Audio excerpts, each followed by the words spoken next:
বড় পর্দায়। And we have the very loved person, the face of our Haldi campaign on the stage.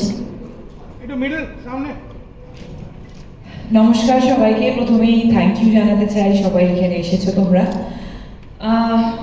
কেমন লাগলো তোমাদের এই অ্যাড ফিল্মটা সবাই বলো। একদম অন্যরকম কিনা? হ্যাঁ, সারা বছরে আমাদের বাঙালিদের যে 12 মাসে 13 পার্বণ, সেটাই আমরা ক্যাপচার করার চেষ্টা করেছি। আমি এটা বলতে চাই যে আমি এত বছর এই ইন্ডাস্ট্রিতে কাজ করছি, 19 বছর হয়ে গেল। আমি প্রচুর ব্র্যান্ডের সাথে অ্যাসোসিয়েটেড হয়েছি, আগামী ইন ফিউচারও অনেক ব্র্যান্ডের সাথে অ্যাসোসিয়েটেড হব। বাট অনেস্টলি আমি কাউকে ছোট করে বা কোনো কিছু করে না, সব ব্র্যান্ডই আমার। আমি কোনো ব্র্যান্ডের সাথে অ্যাসোসিয়েটেড হলেই আমার মনে হয় এটা আমার জিনিস, এটা আমার নিজের বেবির মতো আমি দেখি।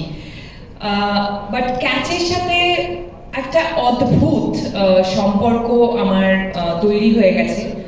সেটা হচ্ছে যে অ্যাডটা দেখে নিশ্চয়ই সবাই বুঝতে পারলেন যে কতটা ইমোশন প্রত্যেকটা ফ্রেমে ধরা পড়েছে।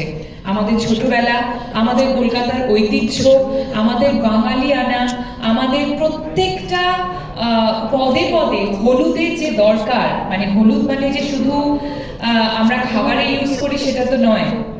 আমাদের শুভ যে কোনো অনুষ্ঠানে কার্ড শুরুই হয় হলুদ লাগিয়ে। আমাদের যখন বেবি হয়, বেবির গায়ে প্রথম কোনো কিছু লাগানোই হয় হলুদ। এবং এই ছোট ছোট যে ইমোশনগুলো, সেগুলো এত সুন্দর করে এই অ্যাড ফিল্মটাতে দেখানো হয়েছে, তাই কখনোই মনে হয়নি যে আমি জাস্ট একটা এমনি প্রোডাক্ট এমনি বলার জন্য বা বেচার জন্য বা বিজনেস করার জন্য আমি এখানে এসেছি। সবসময় মনে হচ্ছে আমি যতবার, আমি অনেস্টলি স্পিকিং, আমি নিজের কাজ একবারের বেশি দেখতে পারি না। আমি এই জাস্ট বিকজ অফ দেম আমি পুরো ক্রেডিটটাই ক্যাচ মাসালার এন্টায়ার টিমকে দিতে চাই। ক্রিয়েটিভলি যারা যারা যুক্ত ছিল, ক্রিয়েটিভ ছাড়া প্রোডাকশন থেকে শুরু করে, ব্র্যান্ডের তরফ থেকে শুরু করে, এজেন্সির তরফ থেকে শুরু করে যারা যারা ছিল, আমি সবাইকে কংগ্রাচুলেট করতে চাই যে এত বিউটিফুল একটা অ্যাড আমাদের কাছে। আমরা ছোটবেলায় সত্যি এরকম সুন্দর সুন্দর গল্প অ্যাডের মাধ্যমে দেখতাম, এখন কোথাও যেন সেটা হারিয়ে গিয়েছে। ইনফ্লুয়েন্সার্সরা আছে, তাদেরকেও আমি মঞ্চে রাখতে চাই, প্লিজ তারা এসো, because you are also part of this brand. আমি প্রথমেই যেটা বললাম যে এই ব্র্যান্ডটা আমার, তো আমার ব্র্যান্ডকে যারা যারা প্রমোট করবে তারা প্লিজ স্টেজে এসো।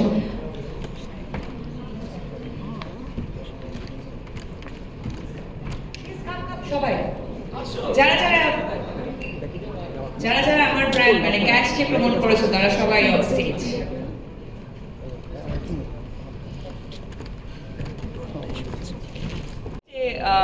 যেটা একটু আগে স্টেজে আমি বলছিলাম যে ইট ইজ সো ইমোশনাল প্রত্যেকটা ফ্রেমে। মানে আমি সত্যি বলছি, আমার কোনো কাজ একবারে বেশি দেখতে পাই না, বারবার মনে হয় সেখানটা এরকম করলে ভালো হতো, এখানটা আরেকটু বেটার করলে ভালো হতো। বাট এই পুরো কাজটা নিয়ে আমি এতটাই প্রাউড। আমি পুরো ক্রেডিটটাই আমার ডিরেক্টোরিয়াল টিম, ক্রিয়েটিভ যারা করেছে, এজেন্সি, ব্র্যান্ডের থেকে যারা যারা ছিল, আমি এবং অফকোর্স আমার টিম, সবাইকে এই ক্রেডিটটা দিতে চাই। So I am really proud of this association.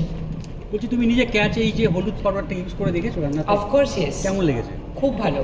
Not only হলুদ, সমস্ত ধরনের স্পাইসেস, সল্ট যা ওদের আছে সব কিছু আমি ইউজ করেছি। I am the brand ambassador.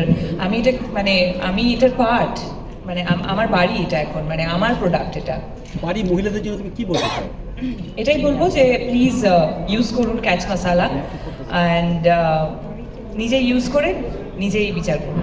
Subhashree দি, আজকে তো ওয়ার্ল্ড এনভায়রনমেন্ট ডে, তখন তোমাকে আমি জিজ্ঞেস করলাম, তুমি বললে এখন বলবে, তো যদি কিছু মেসেজ দাও তোমার অডিয়েন্স এবং তোমার ফলোয়ার্স। অফকোর্স আমার মনে হয় যে আমাদেরকে আরো অনেক অনেক বেশি সচেতন হতে হবে, এবং সচেতন হওয়ার আগে প্রথমে বুঝতে হবে যে নেচার কতটা ইম্পর্ট্যান্ট আমাদের জন্য।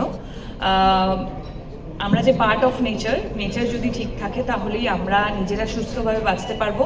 প্রথমে সেই শিক্ষাটা নিজের মধ্যে আনতে হবে। প্রথমেই গিয়ে আগে তুমি এটা করো, তুমি ওটা করো করার থেকে আমি কি করছি সেটা আগে দেখতে হবে। আমি যদি চারপাশে দেখি যে আমি হয়তো নিজে জলটা খেয়ে বটলটা ফেলে দিলাম, বাট চারপাশে দেখলাম যে বটল পড়ে আছে, সেটা তুললাম না, সেভাবে কাজ হবে না। নিজেও ফেলতে হবে এবং চারিপাশের মানুষকে বলতেও হবে, নিজেকে পরিষ্কার করতে হবে।